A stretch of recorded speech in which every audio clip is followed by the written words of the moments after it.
People don't understand the Chinese Communist Party's tactics at all. I have met people from the US military and the FBI intelligence. None of them understands the CCP system so far. They don't know that behind every super hotel and project, and Chinese entrepreneurs have no choice or control at all.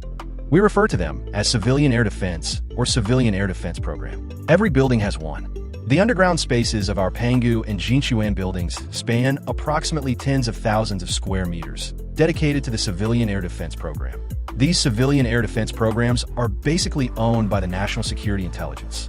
On June 6, 2006, Liu Zhihua, who tried to seize the Beijing Panga Hotel, was arrested.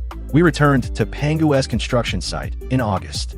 In August or September, I went down once to the underground operating system of the Ministry of Security. I went down to the basement and saw the civilian air defense program. There was also a part that was not the civil air defense project. They made it very solid. At that time, they constructed the wall to meet the 1.8 meter thickness requirements. I went down to the basement because I was drunk. Do you know what was on the screen? I told them, when our master Li Ziyuan designed this building, he didn't even know that the building had this space. He then stated, Li Ziyuan has just arrived home. I just saw him get out of the car and go home. I asked, what do you mean? Did he come to Beijing? He said, hey, look. Then the video switched to Taiwan. At that time, Mr. Li Ziyuan's first office was at the Hongwu building on Dunhua South Road in Taiwan.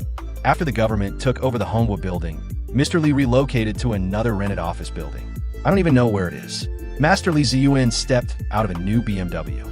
He bought a new BMW, and then on the screen, Li Ziyuan left. I had goosebumps at that time. I said, Taiwan is also under your surveillance. He said, Mr. Gua, you are pretending to be confused. Let me show you America. It showed the southwest corner of the White House with a car that seemed to be selling something. It was a wide-angle lens, not fixed and very clear. It faced the wide angle of the White House, about 180 degrees. Wow, it was very clear. And you could hear it, not just images. There's the sound of the scene, which was gathered like a radar, capable of scanning any direction. It could be focused on a specific spot, resulting in a louder sound. The thing that I remember most clearly was that when George Walker Bush was the president, the west wing of the White House was large. Just at the part of the meeting rooms, the pillars, there was a dot on the top of the pillars. It could be zoomed in. They said, Mr. Gua, there was someone in this window just now talking about the Olympics in China. From the White House to Taiwan, he also showed me Japan, Thailand, Australia, Russia, and Norway. I saw that they were all under surveillance. He said, let me tell you again about Huawei. At that time, he told me that the CCP's Huawei will be anywhere in the world in the future, and you can see whomever you want.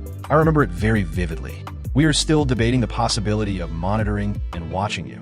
That's too easy. This is also why HNA bought the Hilton hotels. HNA wanted to monitor major cities around the world. This is not only monitoring you, but also serving as an operations center.